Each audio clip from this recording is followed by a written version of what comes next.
ಕನ್ನಡ ವಾಹಿನಿಗೆ ಸ್ವಾಗತ.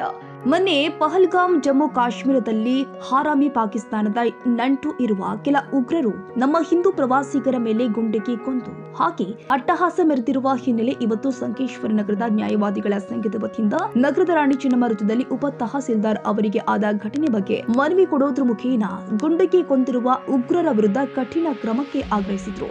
ದಾಳಿಯಲ್ಲಿ ಅತ್ಯಂತ ಹೇಯ ಕೃತ್ಯವಾಗಿದ್ದು, ಅದು ಅಲ್ಲದೆ ತಾವು ಗುಂಡನ್ನು ಹೊಡೆದಾಗ ತಾವು ಯಾವ ಜಾತಿಗೆ ಎಂದು ಸೇರಿದವರೆಂದು ಕೇಳಿ ಗುಂಡು ಹಾರಿಸಿ, ಅದು ಅಲ್ಲದೆ ಅವರ ಗಂಡ ಹೆಂಡರಿದ್ದಾಗ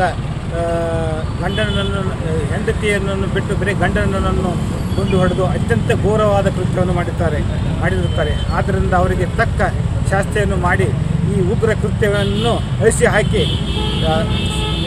ಮಡಿದವರಿಗೆ ಅವರ ಆತ್ಮಕ್ಕೆ ಶಾಂತಿ ಸಿಗಲೆಂದು ನಾನು ದೇವರಲ್ಲಿ ಪ್ರಾರ್ಥಿಸುತ್ತೇನೆ. ಅದೇ ರೀತಿ ನಮ್ಮ ದೇಶದಲ್ಲಿ ನಡೀತಿರುವಂಥ ದುಷ್ಕೃತ್ಯವನ್ನು ಕಿತ್ತೊಗಿದ್ದೇವೆ ಎಂದು ಅಧಿಕಾರದಲ್ಲಿ ಬಂದು 19ರಲ್ಲಿ ಒಂದು ನಡೆದಂಥ ಘಟನೆಯನ್ನು ಮಾಡಿದಂಥ ಘಟನೆಯನ್ನು ಮರೆಮಾಚುವ ಮುನ್ನವೇ ಇಂಥ ಹೀನವಾದ ಕೃತ್ಯವನ್ನು ಮಾಡಿದಂಥ ಉಗ್ರರಿಗೆ ತಕ್ಕ ಪಾಠವನ್ನು ಕಲಿಸಬೇಕೆಂದು ಕೇಂದ್ರ ಸರ್ಕಾರವನ್ನು ನಾನು ಹೇಳಿಕೊಳ್ಳುತ್ತೇನೆ.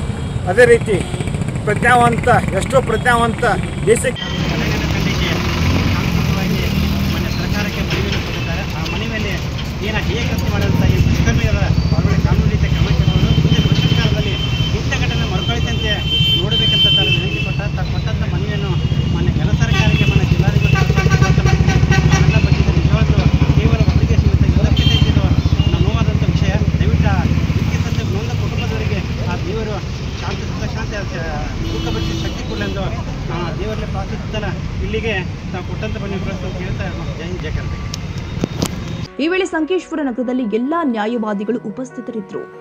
ತಾಜಾ ಸುದ್ದಿಗಾಗಿ ಎಂಟಿವಿ ನ್ಯೂಸ್ 24x7ಗೆ ಸಬ್ಸ್ಕ್ರೈಬ್ ಮಾಡಿ ಮತ್ತು ಬೆಲ್ ಐಕಾನ್ ಅನ್ನು ಒತ್ತಿ. ತಪ್ಪದೇ ಲಿಂಕ್ ಶೇರ್ ಮಾಡಿ.